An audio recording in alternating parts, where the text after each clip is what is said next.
நம்மளை எதற்காக படைத்தார்? நம்மளெல்லாம் ஆண்டவன் எதுக்கு தான் படைச்சாரோ தெரியல. ஏன் தாத்தா இவ்வளவு சலிப்பா கேட்க? அம்பாளுக்கு காரு வந்து பெட்ரோல்ல ஓடுது, பஸ் வந்து டீசல்ல ஓடுது. சரி, நம்ம வாழ்க்கை எப்போதும் கடத்துல தான் ஓடிக்கிட்டு இருக்கு. அப்படியா? எவ்வளவு உழைச்சாலும் நிக்க மாட்டேங்குது.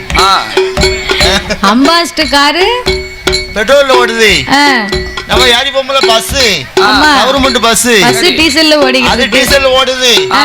நம்ம வாழ்க்கை எப்ப பார்த்தாலும் கடத்துல ட்ரெயின் எதுல ஓடுது? ட்ரெயின் கரண்ட்ல ஓடுது. அப்படி சொல்லும். ஆமா, நம்ம வாழ்க்கை மட்டும் கடத்திலே ஓடிக்கிட்டு இருக்கு. அப்படியா? ஆமா, ஒரு 1 லட்சம் ரூபாய் தேவைப்படுது என் பிள்ளைய கட்டி கொடுக்கறதுக்கு. அப்படியா? ஆமா, ஒரு ஆள்கிட்ட கடன் கேட்டிருக்கேன். சரி, காரன் இருக்காரு. அப்படியா? ஆமா, அதாவது மண் உலகிலே ஆண்டவன் மனிதர்களை எல்லாம் ஏன் படைத்தார் தெரியுமா? எதற்காக? நாமல் அனைவர்களுமே இப்பூமியிலே ஒற்றுமையாக வாழ வேண்டும் என்று ஆண்டவன் நாமளுக்காகத்தான் இந்த உலகத்தையே படைத்தாராம். ஒற்றுமையாக வாழணும்னு உலகத்தை படைத்தார்.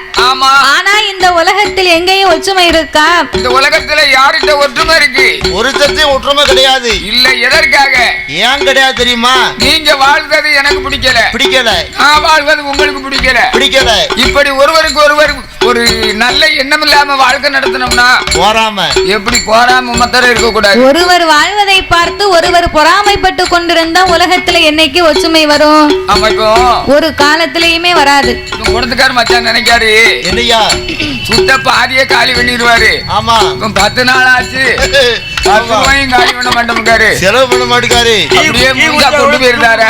அவன் ஒரு டீ குடிப்பு கை தர மாட்டேங்காரு அப்படின்னு அவருக்கு போறாம இருக்கு. இப்படியோ சிக்கனமா ஆயிடுவாரோ அப்படின்னு எனக்கு போறாமையா இருக்கலாம். அத்தான், நீங்க ரொம்ப சிக்கனப்படுத்த கூடாது. சரி, நீங்க ஏற்கனவே சரக்கு தண்ணி சாப்பிட்டாலும் ஒரு 10 நாளைக்கு முன்னால வரைக்கும் கடைக்கு போவாரு, பச்சை போட பாப்பாரு, வருவாரு, பாட்டில் வாங்குவாரு. இப்ப 10 நாளா பாட்டில் வாங்கலையா, ரூபாயை செலவு பண்ணாம பத்திரமா வச்சிருக்காரு. இவருக்கு வயிற்றுச்சலா தெரியும். சொல்லி பாக்க அத்தாங்க வாங்க, நீங்க ஏற்கனவே நீந்து சின்ன வயசுல இருந்து ஒரு காரியத்தை பண்ண ஆளு, நீங்க படக்கு நிப்பாட்டாதங்க, உங்க உடம்புக்கு ஏதாவது வந்துரும்.